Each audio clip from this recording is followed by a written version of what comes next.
মধ্যস্বত্বভোগীদের দৌরাত্ম্য কমাতেই কৃষকদের জন্য কৃষি কার্ডের উদ্যোগ নিয়েছে সরকার। দুপুরে প্রধানমন্ত্রীর সভাপতিত্বে কৃষকদের সহায়তা দেওয়ার প্রতিশ্রুতি বাস্তবায়নে আন্তঃমন্ত্রণালয় সভা শেষে এই কথা বলেন কৃষিমন্ত্রী মোহাম্মদ আমিনুর রশিদ।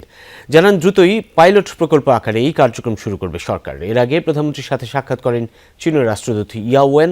সরকার গঠন করায় চীনা প্রেসিডেন্ট তারেক রহমানকে স্বাগত জানান, সেই সাথে আমন্ত্রণ জানান চীন সফরের।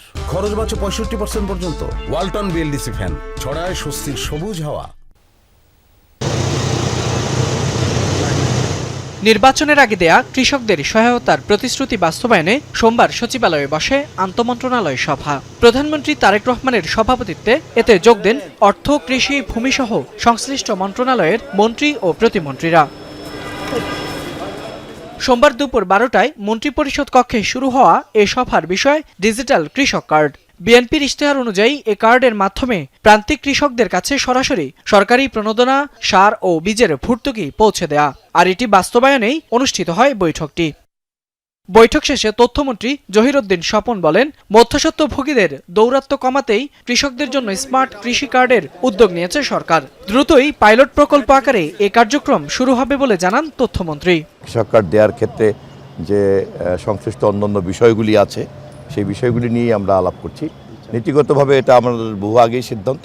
আমরা বাস্তবায়নের জন্য আজকে প্রথম বৈঠক মাননীয় প্রধানমন্ত্রী করছেন। ইনশাল্লাহ যত দ্রুত সম্ভব আমরা ফ্যামিলি কার্ডের মতোই কৃষক কার্ডের পাইলট প্রজেক্ট শুরু হতে যাচ্ছে। মধ্যস্বত্ব কোনো ভোগীরা যাতে কোনো সুযোগ সুবিধা না নিতে পারেন অথবা যাতে কোনো লিকেজ না হয়, সে কারণেই কিন্তু আমরা স্মার্ট কৃষক কার্ডের দিকে যাচ্ছি। এর আগে প্রধানমন্ত্রীর সাথে সাক্ষাৎ করেন চীনের রাষ্ট্রদূত ইয়াওয়েন। প্রায় 1 ঘণ্টাব্যাপী বৈঠকে দুদেশের স্বার্থ সংশ্লিষ্ট বিষয়ে আলোচনা হয়। বিপুল সংখ্যাগরিষ্ঠতা নিয়ে সরকার গঠন করায় চীনা প্রেসিডেন্ট তারেক রহমানকে স্বাগত জানান, সেই সাথে আমন্ত্রণ জানান চীন সফরের। বৈঠক শেষে প্রধানমন্ত্রীর পররাষ্ট্র উপদেষ্টা বলেন, বাংলাদেশ চীন সম্পর্ক এগিয়ে নিতে আলোচনা হয়েছে। প্রধানমন্ত্রী নির্বাচিত হওয়ার পরে ওনাকে কনগ্রাচুলেশন জানানোর জন্য এবং চায়নার প্রেসিডেন্ট শি জিনপিং সাহেবের পক্ষে এবং চায়নার প্রিমিয়ার লি কুয়াংয়ের পক্ষে উনি শুভেচ্ছা জানাইছেন। বাংলাদেশ চায়না সম্পর্কটা হয়েছে ঐতিহাসিক। এটা সূচনা হয়েছিল শহীদ প্রেসিডেন্ট জিয়াউর রহমানের সময়। চায়না একটা ইম্পর্টেন্ট স্ট্রং ডেভেলপমেন্ট পার্টনার বাংলাদেশের।